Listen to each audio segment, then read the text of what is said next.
Thank you, Dr. Tim. I appreciate it. You're very welcome and deserving. Have a wonderful show.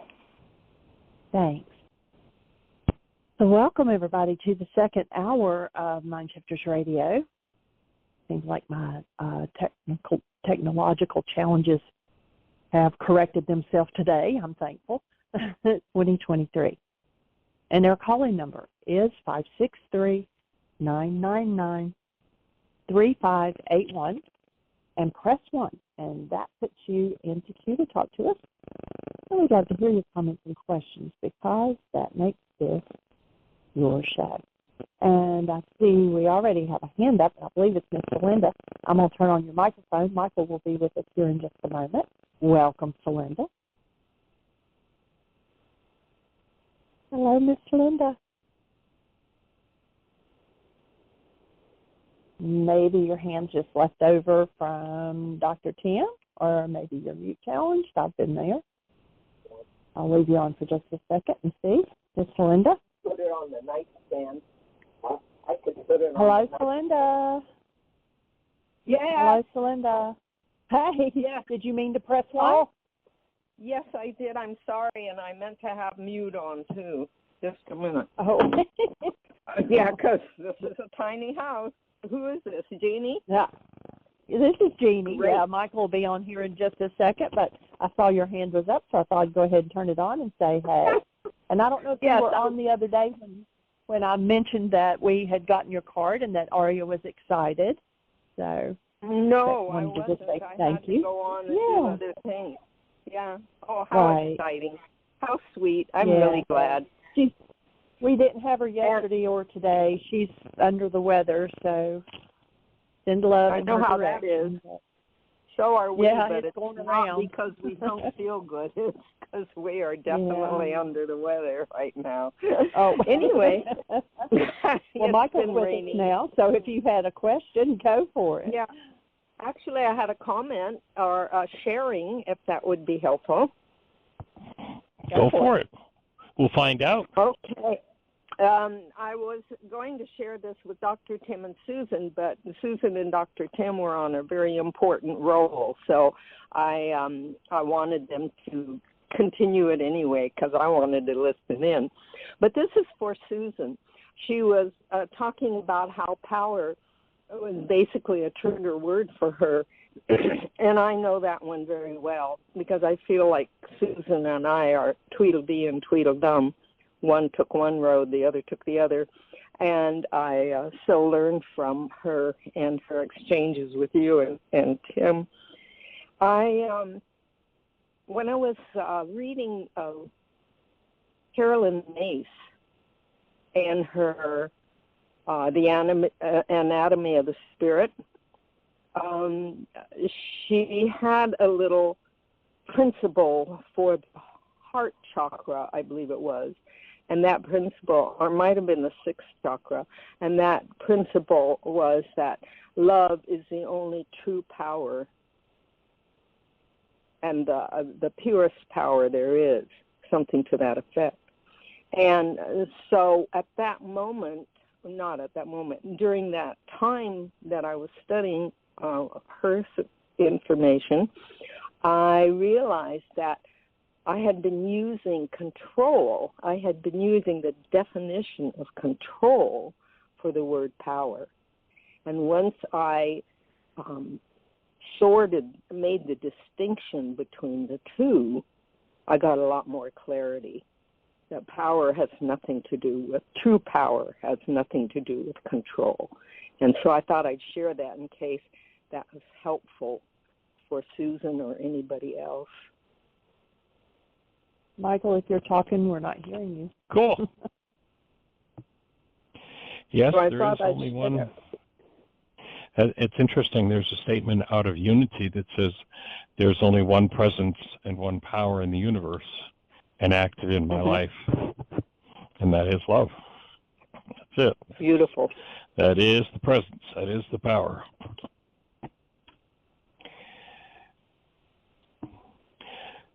Was interesting. I had come across a link to a presentation done by astronomer Carl Sagan called The Lost Interview, if you want to look it up. And it's really helpful to know how the mind works. Carl Sagan's really well admired, and I've saw quite a bit of his stuff and really enjoyed it over the years. But in this one, basically, he drags down everything human. Like, even compares a scientist who spent time, in his terms, studying with an ape to try to learn something that an ape was doing, and the inadequacy of that human effort. And basically just accept that. He starts out with talking about how, well, scientists back in the beginning, even in the very earliest stages, we had scientists, and he goes through and he compares humans to rocks, like we're no better than rocks, but and the idea is that we're all trying to be superior, but we're not. And his end result is it's only scientists that are superior, and of course he's a scientist. And so it's interesting to just watch the mechanism of the mind and how it operates.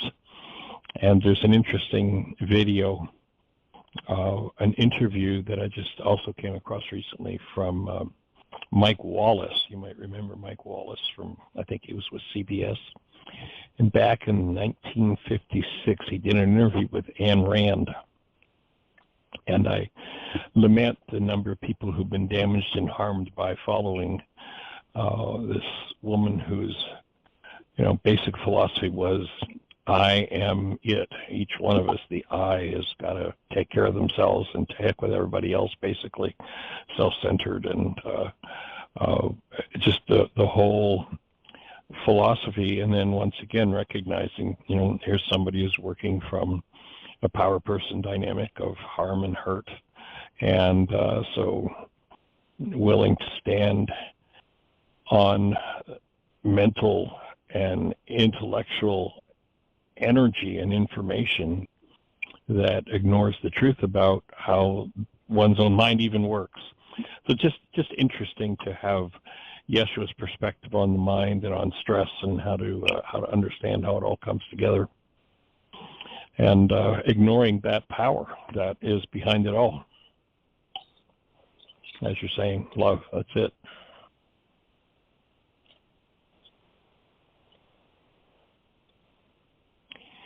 Well, any other thoughts for you today, young lady? Yes, I have a couple more. I always have a couple more, Michael. Go for it. And it's exactly in that wording of thoughts. From the time I was teeny tiny,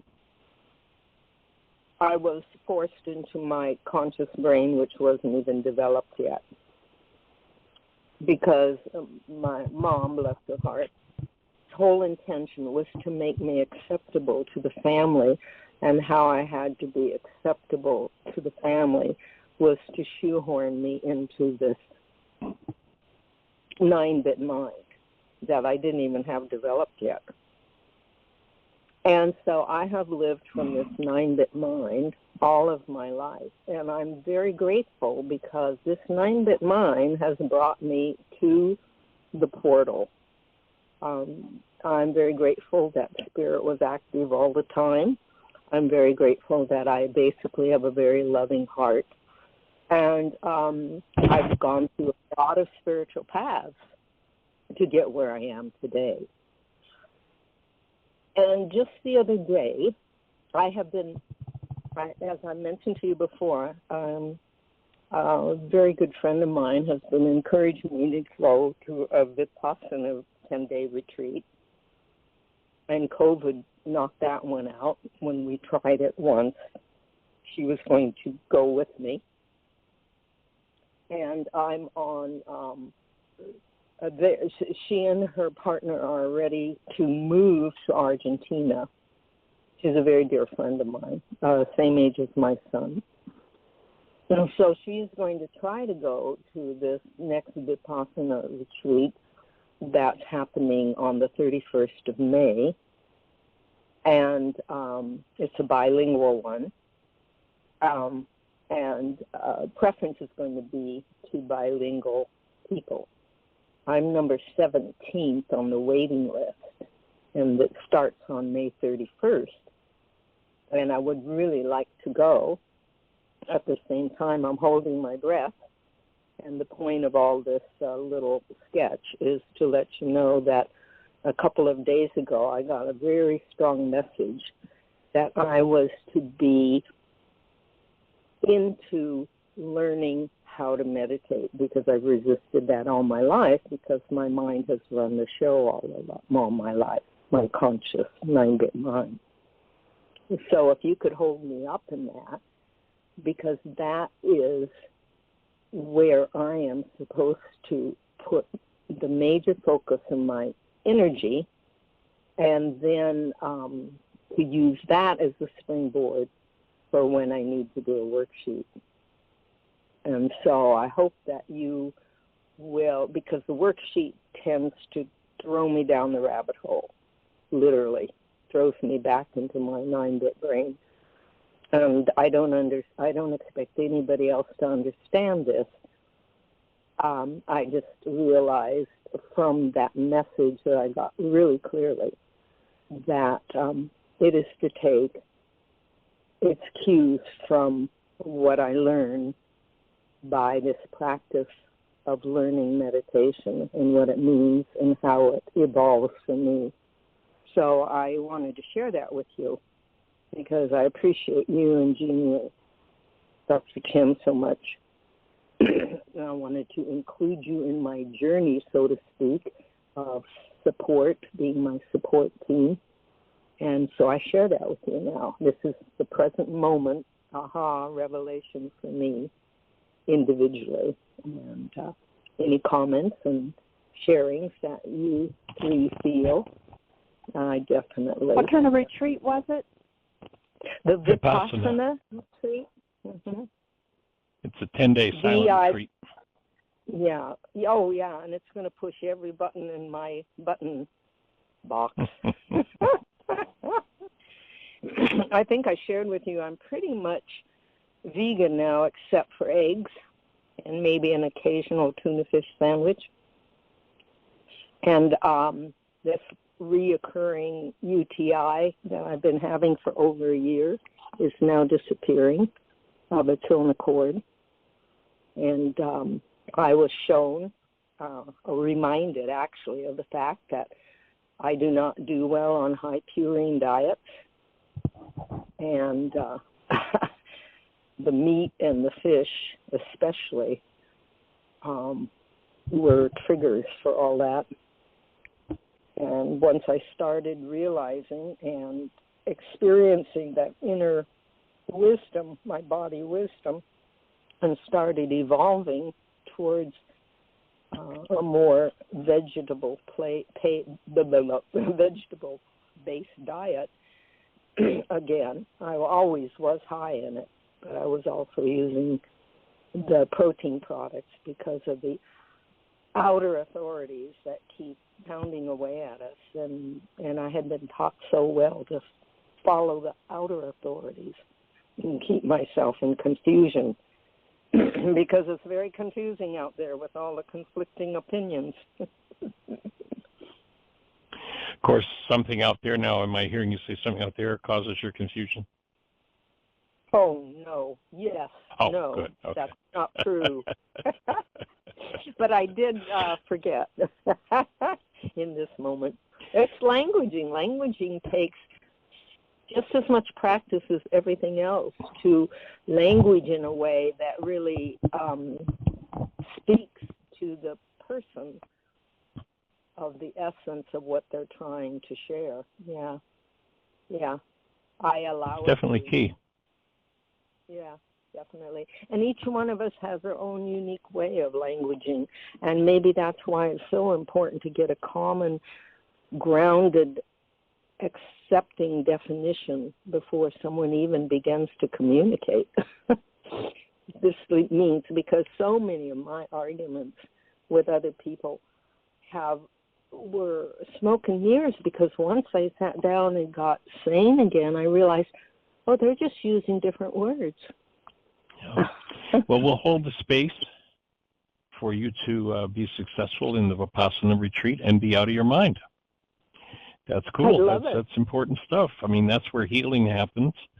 You know, when you recognize, and you know, much of the journey that we're taking with this work is intellectual in its orientation, but it's not intellectual for the purpose of the intellect. It's intellectual for the purpose of getting the intellect to shut up. Because once it asks its first question, it doesn't quit until it gets its last answer. Once you've got the answers to some of those questions that keep language and keep the mind going, then the mind can go, oh, okay, now I can be quiet. And it's in that space that real healing, we really move to the next level, like being out of your mind. And that's the practice of meditation for sure. But make sure to take forgiveness along with you. Oh, for sure. And that's a challenge also, because when you go to that retreat, you take nothing with you. They take your cell phone away. You're not supposed to do anything but the meditation. Mm-hmm. And I'll probably have my fingernails bitten off to the elbows. No, just kidding. But anyway, my awareness that's evolving is that I need to go through the subconscious mind to get to sanity. And since my conscious mind has such a grip, can I please go in the servant store to get to this? Or, in other words, backwards, and then most people. There's a wonderful Tolstoy quote that I had on my refrigerator 50 years ago, and I haven't been able to locate it. But he basically what he said, he was such a giant. He and Dostoevsky were like the two different approaches to reaching their unity. And his was, he used his intellect all the way until he came to a place where it didn't work. And that's when he could let go. And it's beautiful. Got to get the mind to shut up. Right. And then he got to the portal, and it was all those steps he took in between. They weren't wrong. They were his individual, unique process. And he got to the portal, and he was able to say, my mind can't take me anymore. I have to surrender. And isn't that what the best scientists do, and how they make their most amazing discovery? Yeah. Like, what was the RNA, DNA helix was it just popped in the scientist's mind, who'd been struggling with it for years and years and years, when he stepped into a rain puddle. he had to let it go. And it was like he had finally let it go. He just went and just said, I give up. And that's how I remember the story. Yeah. So notice the whole idea of the forgiveness process is that you collapse the intellectual mind by recognizing what it is that drives it, and you process through all of its noise so it will shut up, and then you're in actuality. There's where the answers are. Right. Well, we'll hold the space for you to have an awesome retreat, that it works out, and then you get to go, and we'll hear back from you on May the 18th on how it went. Oh, well, it's all in spirit, in Rucha's hands and Creator's hands, because I'm willing to go, and I'm number 17, and it's going to look miraculous from the outside eyes. I go. Cool. But that's cool. All right. I love you guys. All right. Blessings. Take care. All right. Bye-bye. Bye.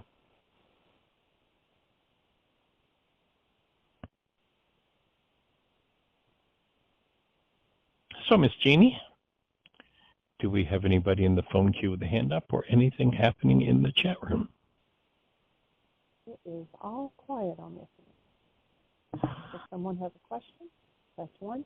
If you're on a different station and we can't see you, dial 563-999-3581 and press 1. Oh, Susan's hand just went up.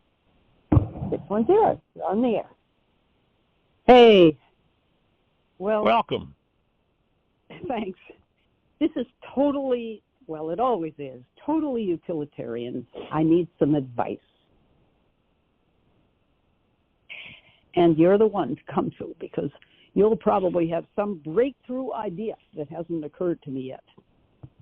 Okay, well, let's go for it and see what happens. All right. My middle boy, grandson, my daughter's boy, to go down to Jacksonville to his younger brother's high school reunion. And the whole family is going, and he should be there too. And it would be great to have him, we hope. However, he is not convinced that he is sober. And so she said, you know, I'd love to have you here, but I'm going to test you every day while you're here to make sure you're not using. And she did that with her older boy, Luke. And Luke is in great shape. That was part of her Al-Anon instruction, is to set a boundary, be tough, but be loving. Well, anyway, Jacob has gone ballistic. And he says that she is insulting him, and of course he's sober, and how could she do that? And she's abusive. He's blowing all these words. And I'm saying to him, Jacob, I trust that you're sober. You've told me you're sober. I believe you. And so why don't you go down there and let her test you? What's the big deal? And so that's the argument. He's just terribly insulted. And I picture that if he does go down there and allow himself to be tested, that there's going to be a lot of drama and maybe some serious chaos.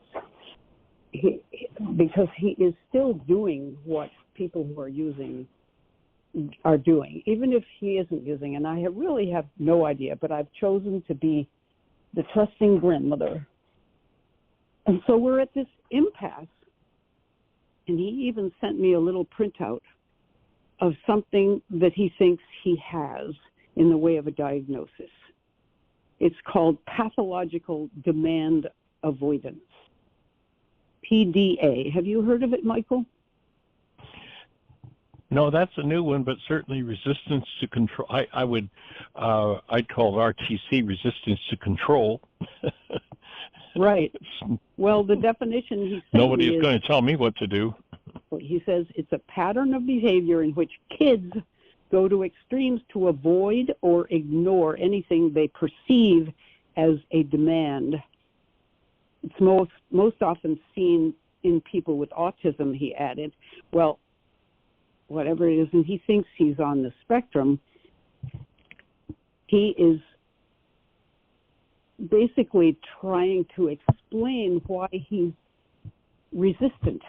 But there's always this loose screw in there, which is, well, are you sober?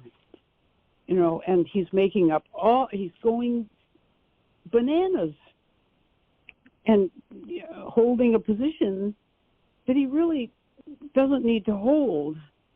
He says, if she knew me, she would know that I am sober. She shouldn't have to test me. My mother should be able to tell, especially based on how often and how much I use when I'm using. I don't look the same, I don't sound the same, and I don't act the same. I'm completely zombified. I don't know what that means. It's not necessary to treat me like I'm 16 again or in rehab. It makes her feel in control, makes me feel, you get that language, yeah, that my autonomy has been stripped away. Her need to feel powerful and safe, even though I have never been a danger to anyone, even once in my life, makes me feel powerless and unsafe. I will feel tempted to use. It is dangerous, destructive, reckless, and unwise. You see how he's just blowing and blowing and blowing. Yes. And I don't know how to find him. Well, so my offering would be... Yeah, I did write back to him. And if it's ahead. okay, I'll read that and see if that's anywhere what you were going to say. First, I said, any chance you could get your brother Luke as an advocate for you? Perhaps he could convince your mom that you're clean. I think Lukey thinks he's using too, but this is another angle. And then I add, perhaps he could convince your mom you're clean. Another thought, when you talk about politics and go around and around and around, not without good reason, or when you get short with your mom, or when you talk a lot without remembering that she is massively busy, she might end up feeling that you are using, because I think she associates thoughtfulness, gentleness, loving kindness, etc., with sobriety. Luke used to blow up at her a lot when drinking, and she says he is more responsible about his own affairs and kinder now that he's sober. And my point is that Jacob isn't acting sober. He could prove he's sober by behaving better. And maybe that's more bad stuff. But anyway, that's what I said. Well, it sounds like a battle of wills. But what I think I'd be inclined to have a conversation with him about is, so you're sober, so you're not using any substances. No substances. And then perhaps inform him that hostility is a substance, that hostility is an addiction, and he's not sober because he's still using it. He uses it at every turn, and that may be his primary addiction. So if he really wants to proclaim that he's sober, then he's going to free himself from that internally generated anesthetic. And there's an interesting film out there. You've heard me talk about it before. It's called Thank You for Sharing. You might suggest that he watch Thank You for Sharing.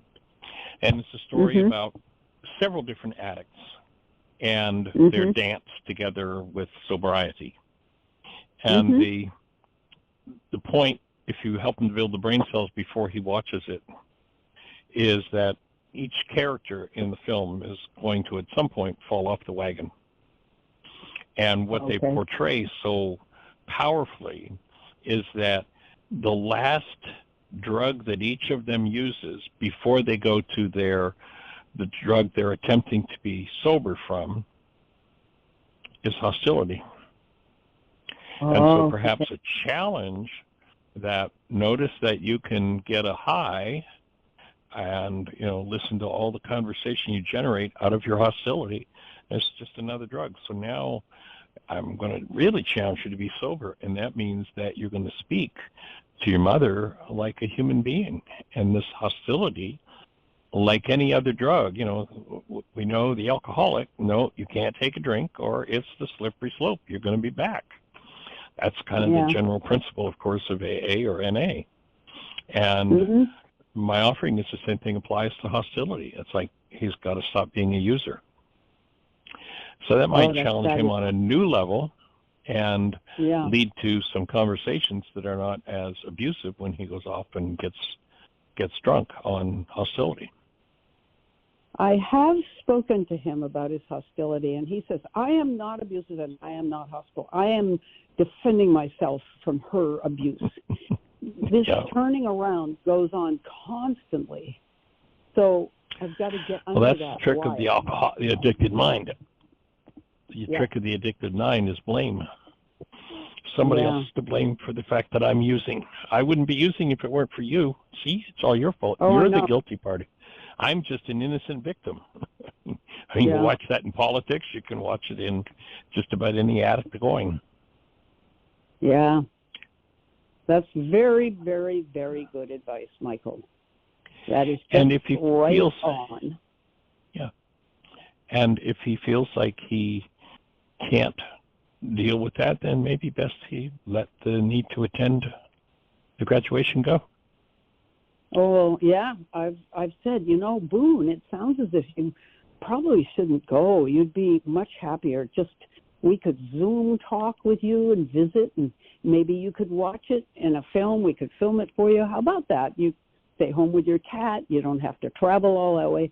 No, I want to be there. And I said, well, second idea, how about you stay with a friend so you don't have to be tested? You could come in during the day, but you're not living there, and she won't test you. No, I want to be right in my house. Well, what is that? What's going on?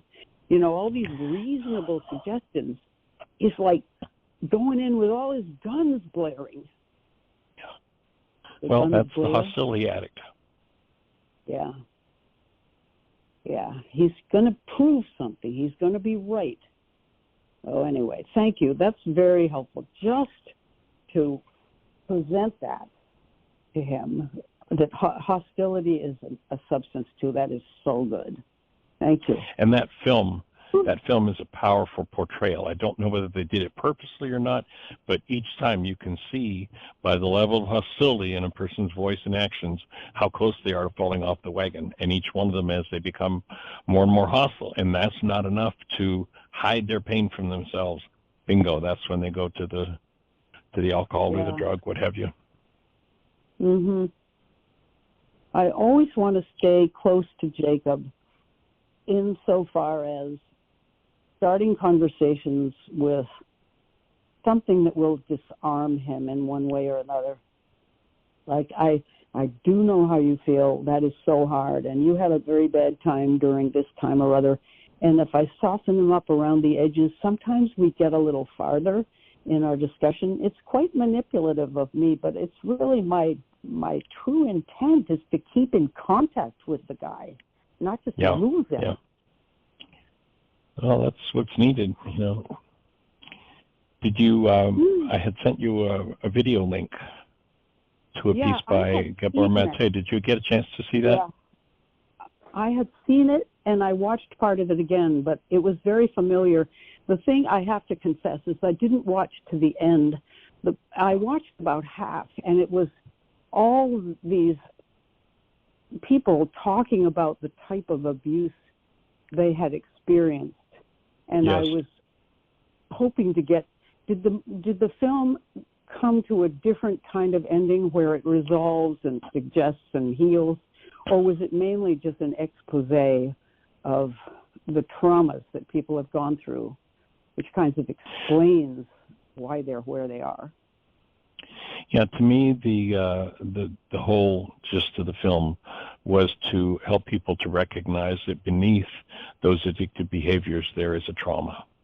And, you know, one of the lines that was repeated in the film more than once was, we treat people as what they've done rather than looking at what's happened to them. And that was relating to prison and such. And unfortunately, and you know, this is someone who's making a big mark in the world, and I think really opening a space for processing the pain and the trauma. Though unfortunately, in the hour and 20 whatever minutes is in the film, the word forgiveness isn't used once. And unfortunately, he starts out with a definition of trauma that is based in denial. And so there's no resolution, there's no forgiveness, there's no moving through. There's just this, we need to embrace. And I agree. And he's making a space for people to understand that. But unless you go to the next level, it's going to be a tough thing to break through. That's good.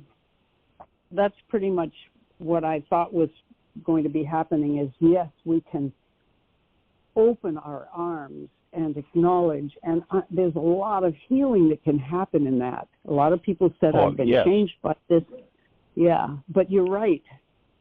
The other step wasn't, at least as far as I listened, the other step wasn't there, and I haven't finished it, but thanks for telling me about it.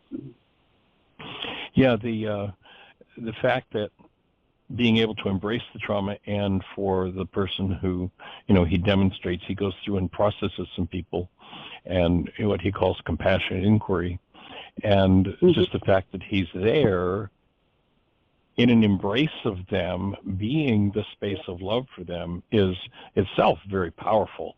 I wish I had the space, an opening to communicate with him and talk about the next level. So now, you know, you've done a whole hour and a half film on, ostensibly on healing, but you haven't said a word about the core of what it takes to heal, and that is forgiveness. Again, without that, yes, we can process a lot of things and life can change, but you'll notice like there are one or two people that he interviews who were on the street, and the changes they got in their lives have gotten better, but they're still on the street. Oh, brother, yeah. And so, you know, I wonder if you could talk to him Do you think he's sort of receptive or available to hear what you say? Because he might really like it. I don't know. I have considered that and have much on my plate at this point that I haven't pursued, finding out how to reach him and talk to him personally. Yeah. But you reinforce that idea for sure. I mean, he's really out there and really functioning as that space of love, and and at the same time in his own process, which of course we all are. He's very clear you can about. tell. In fact, he looks like a man in serious pain even now. Tormented, I think, even. Tormented would be the word for that face. That would be my take too. Yeah. Well, he's putting it to good use. Yes, absolutely, absolutely. It's touching. It's touching to have people just recognize, as opposed to this cultural, or this person in prison is a bad person.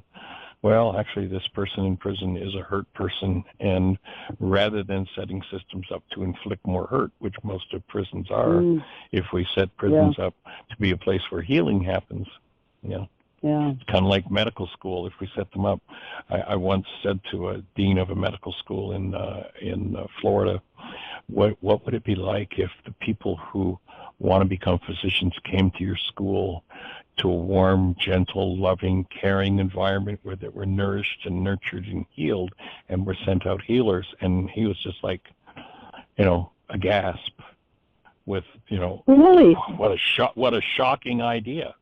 It's like, duh.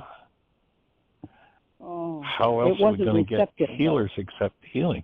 Well, actually, a year later, we kept in communication for some time, and a year later, he left the university in Gainesville as a dean of the medical school to go into bringing alternative medicine, alternative healing methods into medical schools.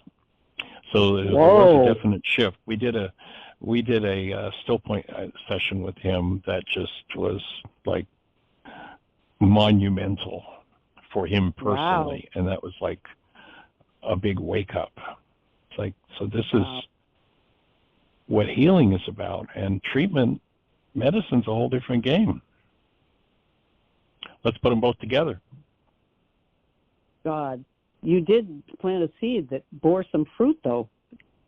Yes, he did make some powerful changes. So I will.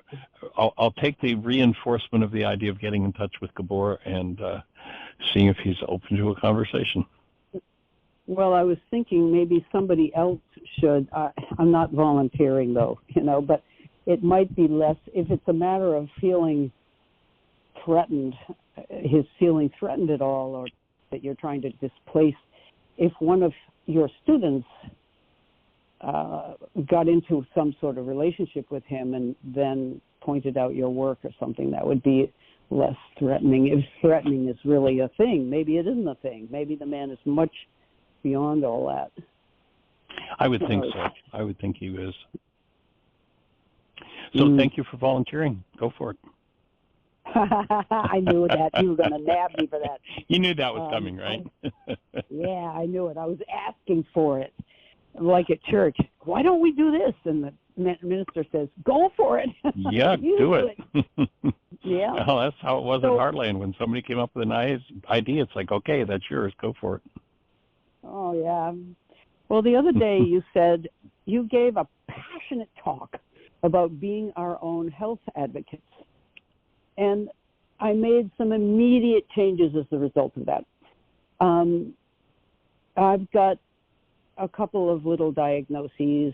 My heart doctor, because of my age, and I've always had very low cholesterol, suddenly it's around a normal range, but he said, I'm going to put you on a statin drug. So he did, and I am taking it, not sure whether I should.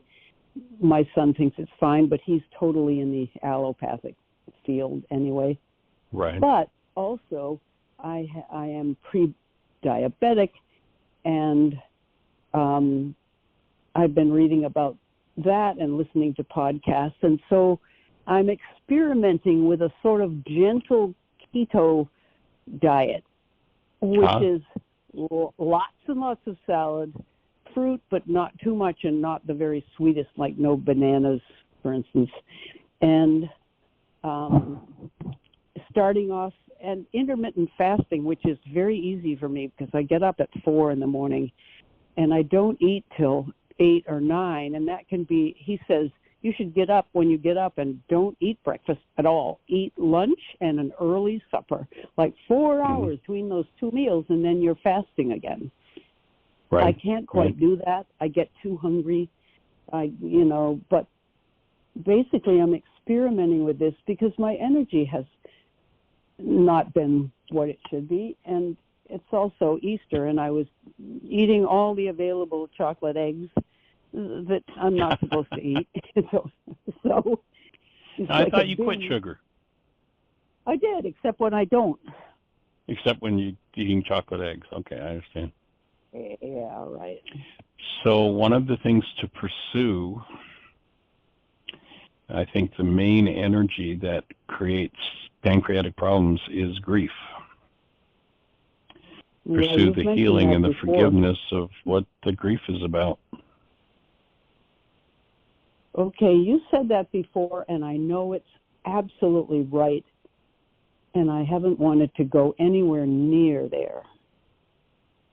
So, just to tell you, I think you're onto something, but don't we all feel huge grief just being in the physical body on the planet, believing we are separate, seeing the suffering that's going on around us and the planet suffering and everything? How much grief can we express? Well, the thing is that grief is a result of a thought disorder. And so it's not how much can we express, but are we willing to face the thought disorders that create that energy that loads the pancreas down? Okay, I'm like in kindergarten now. How would I begin? Well, of course, forgiveness is key. Well, let me share a story. We had a woman at Heartland. This goes back, probably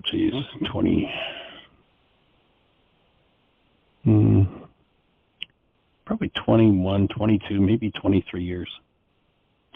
And this one came to Heartland. She was on the sport team for a year. And it became very quickly known that if she gets testy, if she gets miserable, if she gets ready to bite your head off, give her some food because her blood sugar. Oh, I remember this. But keep telling, keep telling though. Good story. And this went on for months until the day in a still point session when she finally allowed herself to get in touch with what was at the root of her pain. And that was that she had been married to a man that was the love of her life. And he was in a car accident. And as a result of the car accident, he got a blood transfusion. And the blood transfusion was tainted with AIDS, and he died from AIDS. Oh, my God, yeah. And she had never allowed herself to look at that or process that. And literally the next day, once she went into that process, which was very traumatic for her, coming out the other side, she could skip a meal with no problem and no irritation, no upset. You don't have to cover your head because she hasn't had food. I mean, literally the next day. And from the rest of her time there wasn't that I have to eat or I'm in emotional trouble. Mm-hmm. And of course, pursuing that is, would be a combination of course, all of the above, every tool, and asking Ruka's guidance for what is it that I need to deal with? What needs to surface? What needs to move in me? What arena do I need to apply this tool of forgiveness to touch into what's literally loading down. What's the energy that's loading down the pancreas?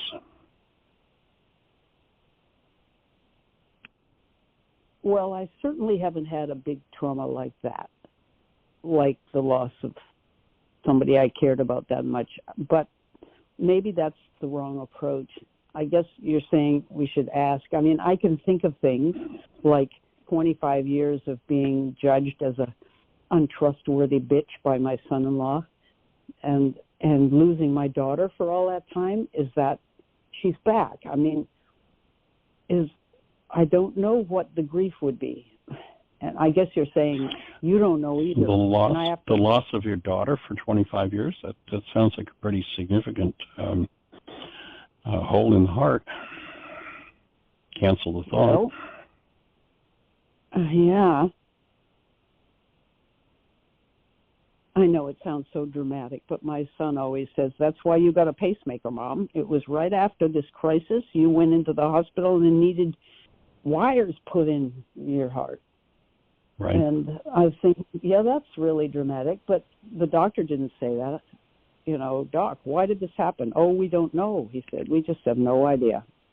Yeah. So, well, that's not their business is to search out healing. Their business is to search out treatment. Mm-hmm.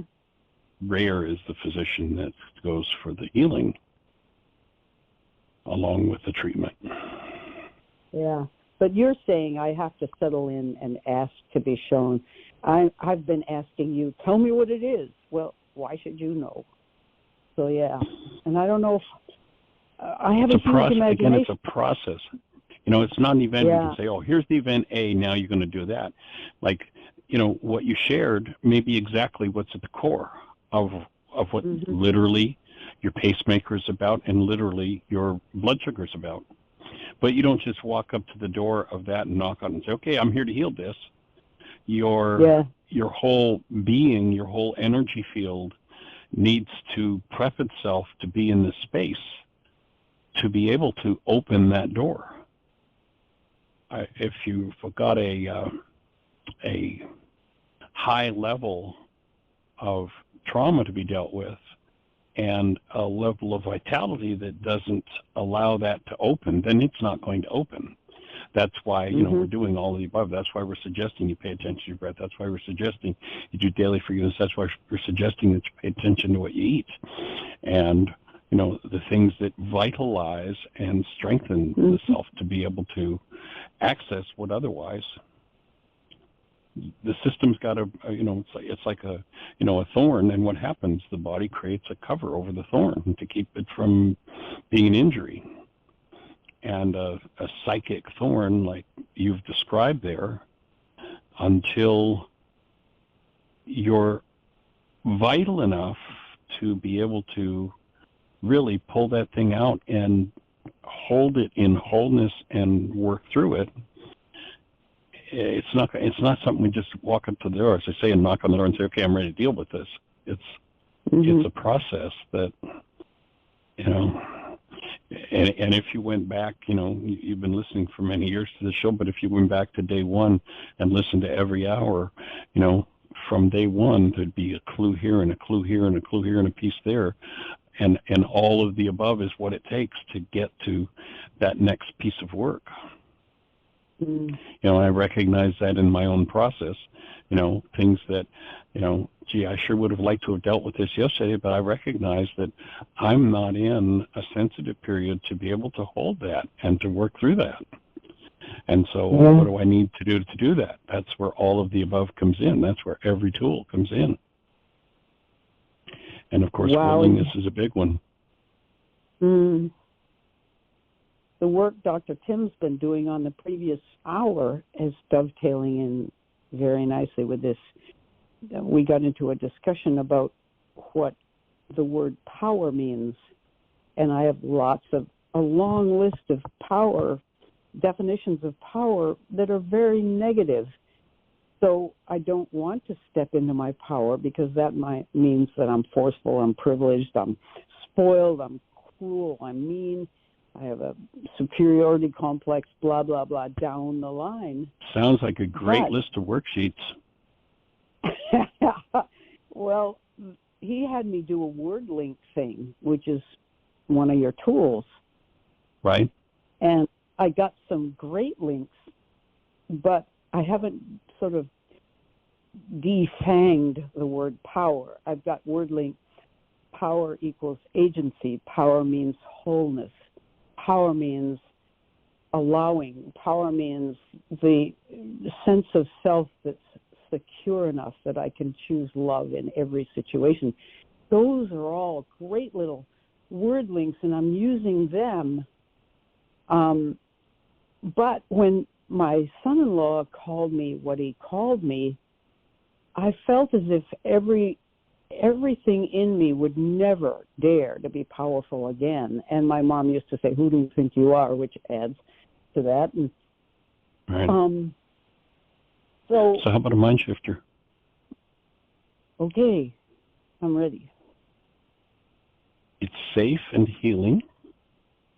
Mm-hmm. And everybody in my world, including me,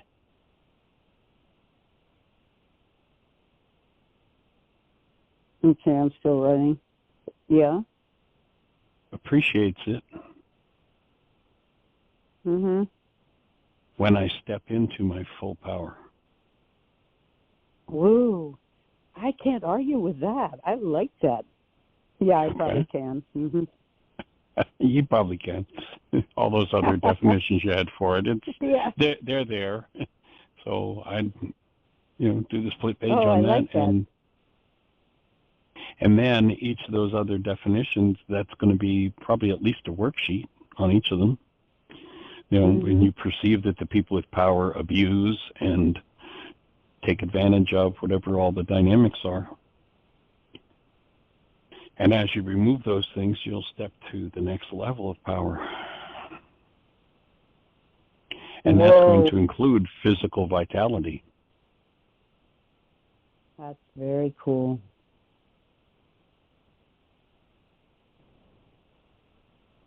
Oh, boy. Okay. Brainstorming. Okay. Thanks. Lots of thoughts.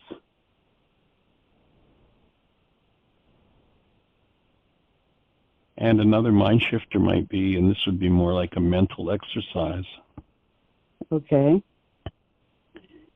Where you get into a space with your breath that you're so connected that you could sit with Jacob's dad and just breathe and stay connected to love with every abuse he can hurl. Oh.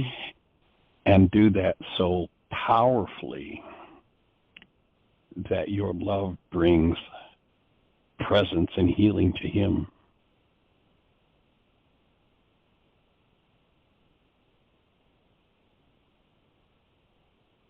I'd love to do that, and in a way I've been doing it, but not as intentionally.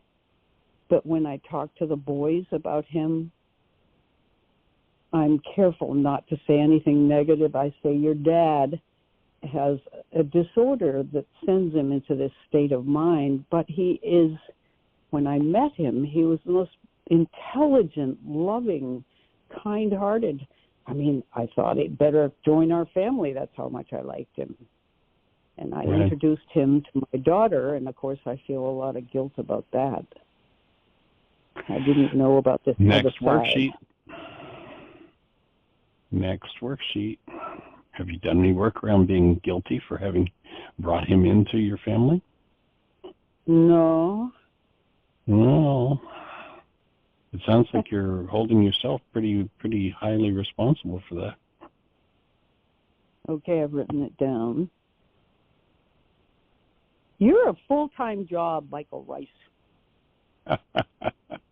Just doing my job. Worksheet. Yes, okay. We all are. Yeah.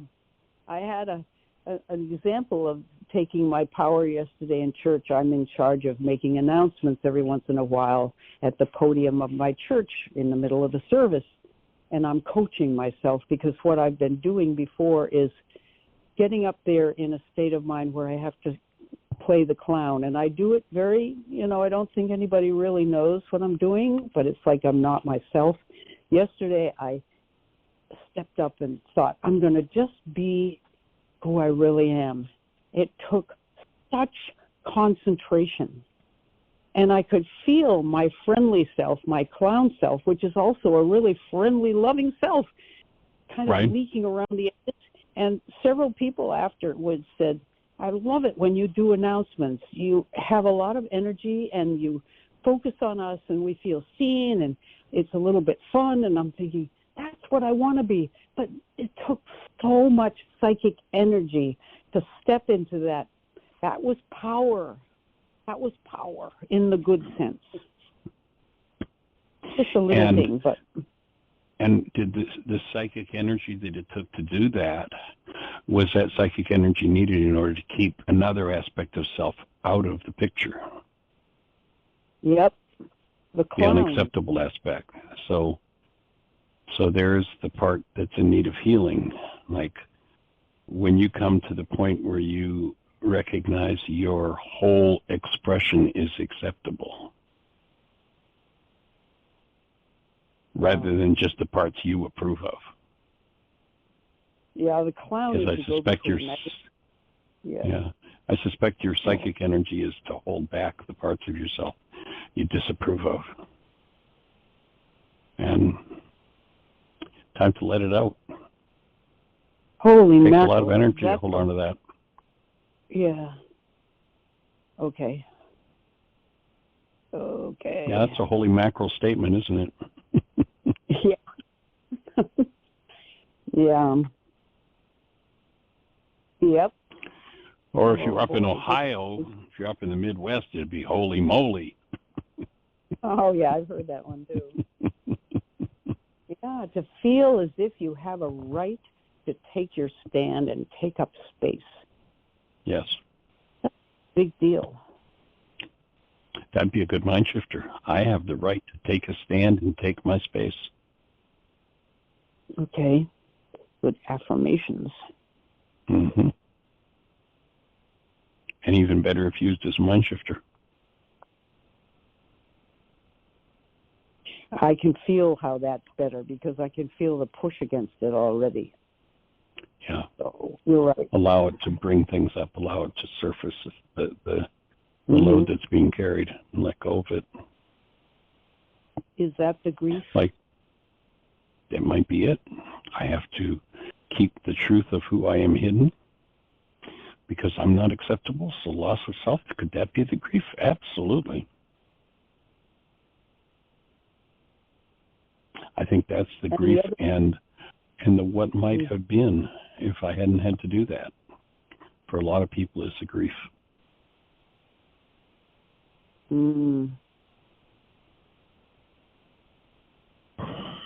Because there's also the hiding of the sensitive self, the self that is connected to being in love.